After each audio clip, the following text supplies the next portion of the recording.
Hey, everybody, welcome back to another Motivation Monday podcast for Monday, January 21st, 2019. Hope you had a great weekend and ready to get this week off on the right foot. So, today we're going to talk about a great statement slash question that we had in the 10-minute jazz lesson community on Facebook. That is our community group where you can go in and ask any questions about the episodes or post clips of yourself playing, asking questions, and I make sure I get back to everybody on that group, so that's a handy way to get in touch. But this is from one of our listeners, Chris Merrills, and he wrote a great little synopsis about what he was thinking about our episode on advanced metronome games.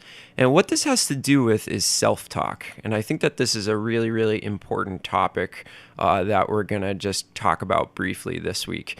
So Chris mentions in the Facebook group, he says, I just listened to the Advanced Metronome Games podcast and I heard a lot of negative self-talk from you based on your ability to play the exercises. You even call yourself an idiot in the show notes. I know what the purpose of this behavior is, but I think it also reinforces this idea that we're never good enough, which is different from always working to improve, and can lead to negative outcomes in our playing and practicing. No third grader I know can play those exercises. Take care of yourself. And I think that this is a great thought on the way that I was talking about myself, both on the episode and in the show notes. And let me explain a little bit of the reasoning behind why I do stuff like call myself an idiot in a very, very public forum. Obviously, I'm speaking to thousands of you out there and, publicly just kind of hating on myself. But this is the way that I actually motivate myself. And this is probably a lot different from the way that a lot of you out there motivate yourselves. So let me give you a little bit of background on where that comes from, and then we can talk about the positive and negatives of self-talk. So I came from a lot of teachers, and where I grew up, even in my high school environment, where my teachers were very, very no-nonsense people. I guess that's like that old school New England mentality. People just basically get to the point. So as I was coming up as a jazz musician, my teachers were not afraid to very blatantly point out what I was doing wrong, and in no uncertain terms basically tell me that I was not pulling my weight and not working hard enough, and that I wasn't on the level that maybe I thought I was. So in my mind, what happened was I kind of adapted to this, and I basically had no choice but to force that to motivate me to get better, because that was the environment that I was in. Now, I'm not saying that that's a bad environment. Actually, I think it's a great environment. I love it when people, tell it to me straight. Don't beat around the bush. Just tell me the information I need to know. And if I do sound bad or I'm not doing the things that I need to do, just tell me. So through that process of learning, I think I developed self-talk of really being hard on myself. And I have to say that it has actually kind of paid off for me, because whenever I tell myself that, I'm just really sounding like crap or I'm an idiot, it motivates me to do a heck of a lot more to get better. So that's my version of self-talk. The self-talk that I use on myself is definitely negative. That is very, very true, Chris, what you said.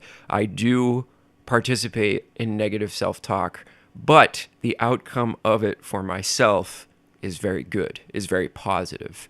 So I trade that negative self-talk for positive outcomes. But this may not be who you are. Now, you may need to learn to speak positively to yourself, to always give yourself a pat on the back, especially if you're not somebody like me who's trying to make a living off of the way I play the saxophone and the way that I teach. It's very important for me to be like at the very, very, very top of my game, because people are actually paying me to be the best I can be. Now, if you're somebody out there who's, let's say, an amateur jazz musician, somebody who's just doing it for fun, I do not suggest calling yourself an idiot and beating yourself up because you don't have, 6 hours a day to practice. You don't have all of your mental energy. Maybe you get home at the end of your extremely long workday, and you try to get a few enjoyable hours in on your instrument. Your self-talk is not going to be the same as mine. Of course you want to improve. That's why you're all listening to this podcast, and that's why you all take the music seriously. But whereas a little bit of improvement, sounding just a little bit better every week, month, year, might be all you're looking for, I'm in a different category.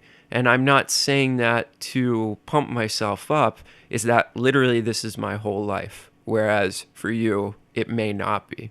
So maybe you can congratulate yourself on any kind of progress that you make. And I think that this is really, really important because we present a lot of really advanced concepts on this podcast, and you cannot be expected to master every single one of these concepts that I'm giving you unless you are literally practicing 6, 7, 8 hours a day. It's just not going to happen. So please think about your self-talk. Think about that, because if you're somebody that really, really beats yourself up because you don't sound like John Coltrane, maybe you're not going to make it very far in this music. Maybe you just need to cheer yourself on a little bit and realize that this is really one of the hardest things that I know of to get good at. Jazz improvisation.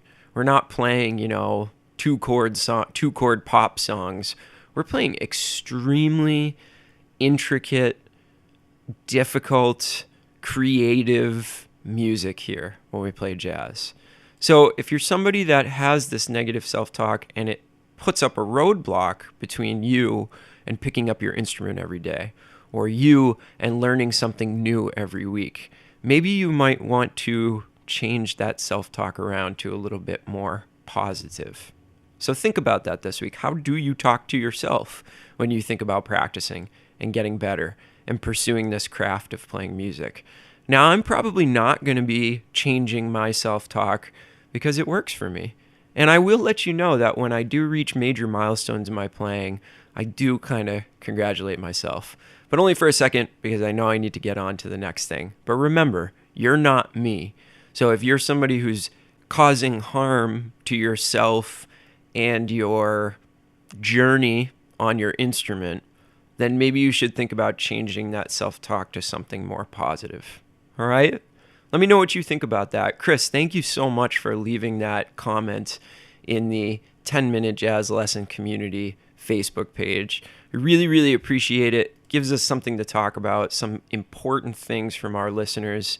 And if you're not a member of that group, just go on to Facebook, type in the 10-Minute Jazz Lesson Community, and it will bring you to that page. And leave me some thoughts on this episode or any other episodes, because I love getting ideas from people in the community to base these episodes off of. It's just amazing.